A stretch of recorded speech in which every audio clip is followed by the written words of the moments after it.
Hi welcome to Srinivasa tiles Gajuwaka. మనమైతే ఇప్పుడు మన ఫాలోవర్ ఇంటికైతే వచ్చామండి. సార్ది అయితే కంప్లీట్గా 4 ఫ్లోర్స్ బిల్డింగ్. సో 4 ఫ్లోర్స్ కన్స్ట్రక్షన్లో కింద గ్రౌండ్ ఫ్లోర్, ఫస్ట్ ఫ్లోర్ రెంటల్కి ఇస్తున్నారు. థర్డ్ ఫ్లోర్లో సార్ లివింగ్కి అయితే ప్లాన్ చేసుకున్నారండి. హౌస్ అయితే త్రీ బిహెచ్కే ఫ్లాట్, ఇది చాలా బాగుంది. సో సార్ ఎలా ఎలా మనకు కాల్ చేశారు ఏంటి అనేది సార్ని అడిగి తెలుసుకుందాం. Hi sir. హాయ్. హాయ్ అండి, ఎలా ఉన్నారు? నేను చాలా బాగున్నాను. మీరు బాగున్నారా? నేను బాగున్నాను sir. Thank you so much. Present అయితే మీది ఇన్స్టాలో చూసి నేను ఫాలో అయ్యాను. ఓకే ఫాలో అయిన తర్వాత మీ రీల్స్ అన్ని చూశాను. సార్. అది చాలా బాగా నాకు నచ్చింది. ఓకే నేను ఒకసారి మీ స్టోర్ కూడా విజిట్ అయ్యాను. విజిట్ అయిన తర్వాత స్టోర్ కూడా చూశాను. స్టోర్ కూడా చాలా బాగా నచ్చింది. అందుకని మీకు కాల్ చేశాను. మీరు కూడా చాలా రెస్పాండ్ అయ్యారు బాగా. సార్. వెంటనే మీరు అప్రోచ్ అయ్యి నా హౌస్ విజిటింగ్ అనేది బాగా చేశారు. నేను కూడా చూశాను. ఈ విజిటింగ్ అంతా చేసిన తర్వాత కూడా మీరు ఎస్టిమేషన్ తీసుకోవడం, మళ్ళీ నాకు వెంటనే ఇవ్వడం అనేది కూడా నాకు చాలా బాగా నచ్చింది. నాకు నేను వైజాగ్ సరౌండింగ్లో కూడా నేను ఎవరిని ఇప్పుడు దాకా అసలు అప్రోచ్ అవ్వలేదు.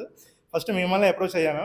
మీరు కూడా చాలా బాగా రెస్పాండ్ అయ్యారు కాబట్టి నాకు చాలా హ్యాపీనెస్ వస్తుంది. థ్యాంక్ యూ సో మచ్ అండి.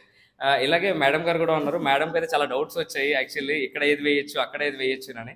సో ఆ మేడం డౌట్స్ అంతా మనం క్లారిఫై చేసాం. సో మేడం సాటిస్ఫై కాదని మేడం అడిగే తెలుసుకుందాం. హాయ్ అండి, మీరు చెప్పండి మేడం, ఎలా ఉంది ఫీల్?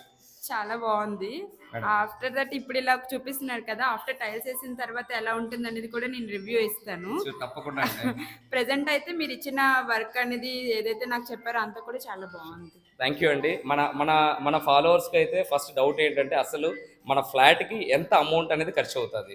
సో మన ఫ్లాట్ మొత్తానికి కూడా టైల్స్ తీసుకుంటే ఎంత ఖర్చు అవుతుంది అని ఎస్టిమేషన్ అయితే రిక్వైర్మెంట్ వచ్చింది. సో మనమైతే ప్రతి మెజర్మెంట్ కూడా మన ఓన్గా అయితే తీసుకోవడం జరిగిందండి.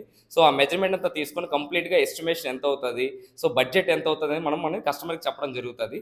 అది చెప్పిన తర్వాత డైరెక్ట్గా మన షోరూమ్కి వచ్చి విజిట్ చేసి టైల్స్ని సెలెక్ట్ చేసుకున్న తర్వాత లేయింగ్ అంతా అయిన తర్వాత ఎలా ఉంటుంది ఏంటంటే మీకు మరొక వీడియో నేను మళ్ళీ చేసి చూపిస్తానండి. మీ సపోర్ట్ ఎప్పుడు ఇలాగే ఉండాలి. థ్యాంక్ యూ సో మచ్ అండి. శ్రీనివాస టైల్స్ గాజువాక.